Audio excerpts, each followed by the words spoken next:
महात्मा गौतम बुद्ध की एक बहुत प्रचलित कथा है। एक दिन सुबह सुबह सभी शिष्य महात्मा बुद्ध के प्रवचन सुनने के लिए प्रवचन सभा में आए और आकर बैठ गए।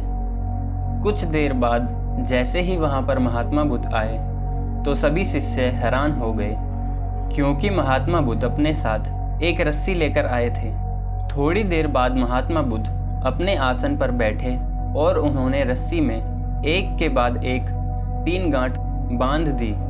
इसके बाद उन्होंने अपने शिष्यों से प्रश्न किए, क्या ये वही रस्सी है जो गांठ बांधने से पहले थी?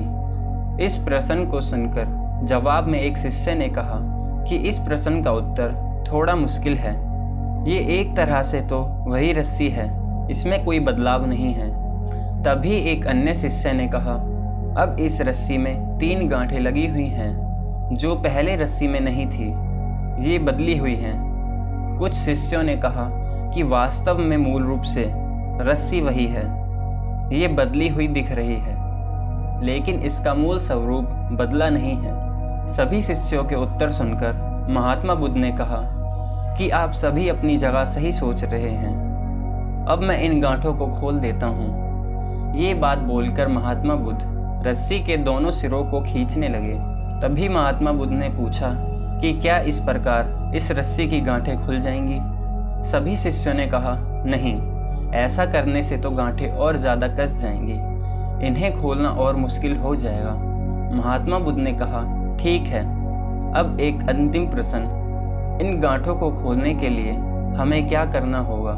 शिष्यों ने कहा कि हमें इन गांठों को ध्यान से देखना होगा, जिससे हम जान सकें कि इन्हें कैसे लगाया गया है। इसके बाद हम गांठें आसानी से खोल सकते हैं। महात्मा बुद्ध इस बात को सुनकर कहते हैं, ये सही बात है। इसी तरह से जब जीवन में परेशानियां आती हैं, तब हम परेशानियों में फंसे रहते हैं और बिना कारण जाने ही उनका हल खोजने लगते हैं, जबकि हमें पहले समस्याओं के कारण को समझना चाहिए। जब समस्याओं की वजह समझ आ जाएगी तो उन्हें सुलझाना बहुत ही आसान होगा। दोस्तों, अगर इस वीडियो के माध्यम से आपको कुछ सीखने को मिला हो तो इस वीडियो को अपने दोस्तों के साथ ज़्यादा से ज़्यादा शेयर करें।